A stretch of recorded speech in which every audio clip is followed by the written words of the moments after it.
Well, hello and good morning. Yes, it's me, Kenny Polcari, your host of the party, and here I am back in Florida. And today is Thursday, January 16th, 2025. And here are the things you need to know to get your day started, because it was an amazing day yesterday, right? The CPI did not boil over. Bank earnings are stunning the street as banks making money hand over fist. Stocks surged as investors and the algorithms all jumped back in after they created all the chaos over the last couple of weeks. The street is still betting on a July rate cut. There are mixed messages from 3 Fed heads yesterday, so we can expect more before they go into lockdown mode. And what do we have for dinner tonight? We're having the Sicilian-style T-bone steak. It is perfect. Okay. Who remembers this? What a day for a daydream, what a day for the daydreaming boy. And I'm about lost in a daydream, dreaming about my bundle of joy. And that bundle of joy was all about the CPI, the big bank earnings, and what that did to the bond market. And what a bundle of joy it was. Stocks surged as the buy algos went into overdrive, causing the sell algos to do what? Exactly. The sell algos withdrew their inline offers, leaving a void in prices, causing the buyers to have to do what? Pay up. But for some reason, when that happens on the way up, everybody celebrates, right? Versus when it happens on the way down, they all panic. Oh boy, it is a tangled web we weave. Now, by the end of the day, the Dow gained 705 points or 1.6%. The S&P up 107 points, 1.8%. The Nasdaq, the clear winner, added 467 points or 2.5%. The Russell up 44 points or 2%. The transport surged by 162 points or 1%, while the equal-weighted S&P trailed the group, only gaining 0.9%.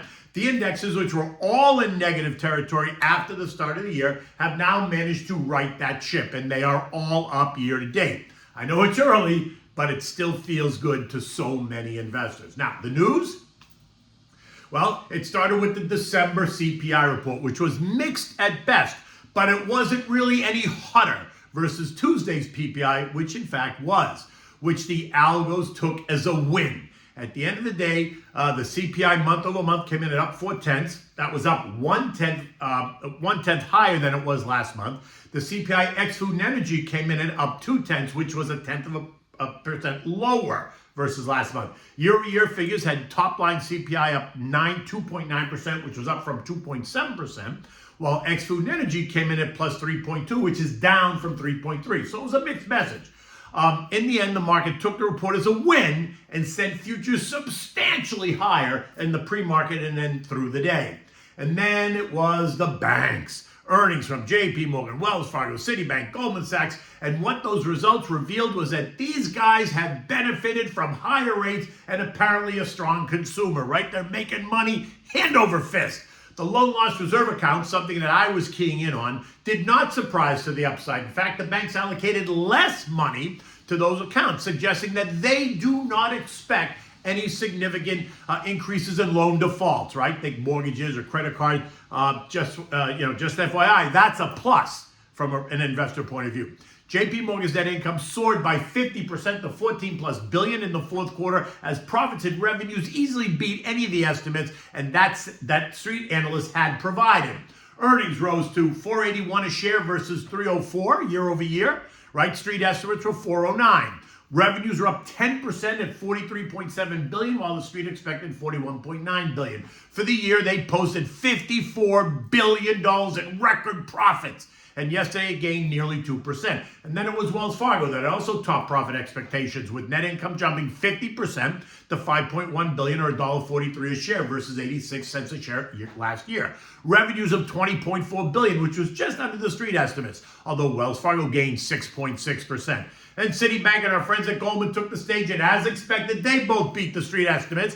While Davey Solomons, Goldman CEO, claimed the title. He gave it to himself. No one voted on him. Of global leader in M&A. In the end, it was a good day and investors celebrated. The bond market, well, that surged, causing yields to collapse. The 2-year fell 10 basis points to end the day yielding 4.26%.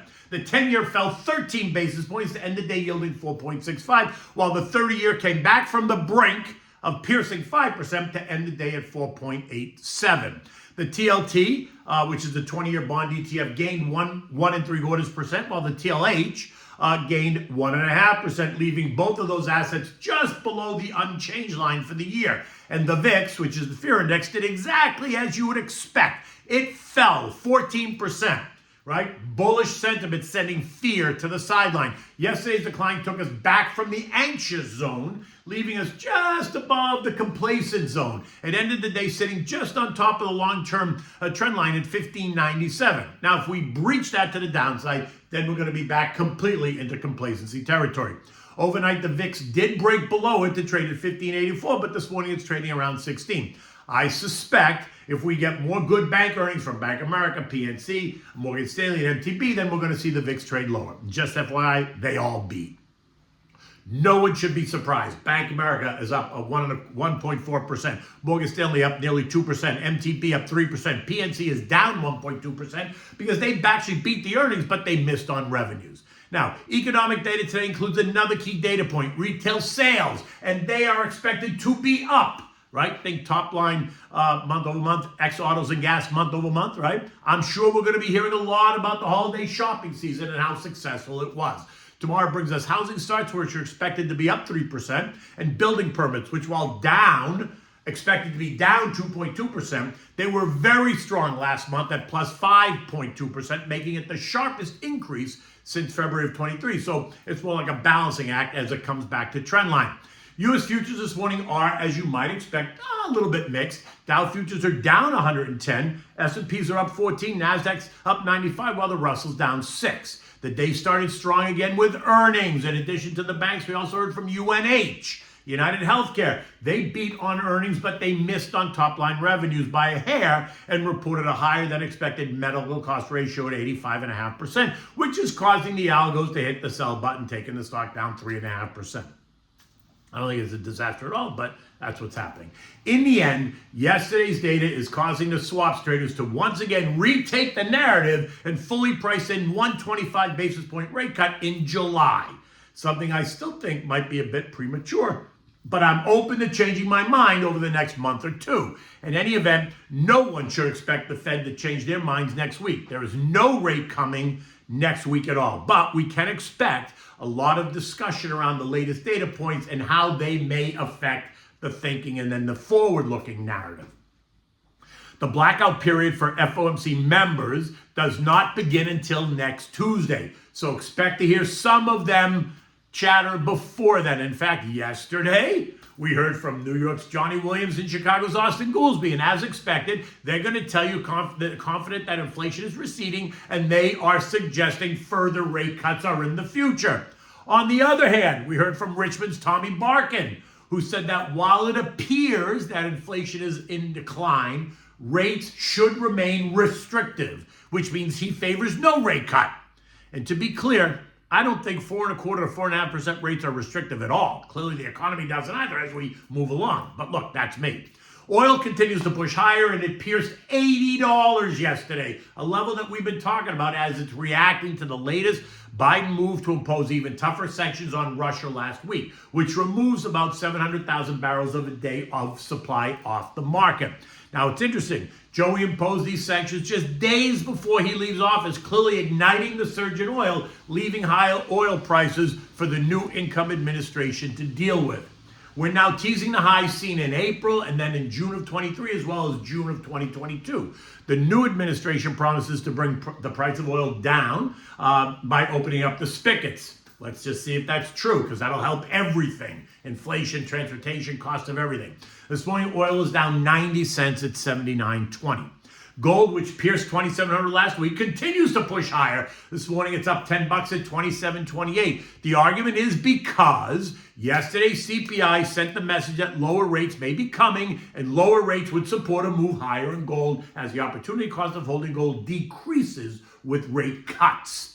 Rate cuts will also weaken the dollar, and that's good for gold. And finally, rate cuts suggest that the Fed is stimulating the economy, raising the fear of future inflation. And as you know, Investors use gold as an inflation hedge, right? A look at the chart sees gold testing the highs of November and December, like that 2750-ish range, and to move up and through that, if we pierce that, we're going right to 2800 very swiftly, in my opinion. European markets are higher as well. Yesterday's better CPI and impressive earnings here in the United States are helping to boost the tone across the whole Eurozone. The luxury sector getting a boost after Richemont reported better than expected 10% increase in third quarter sales.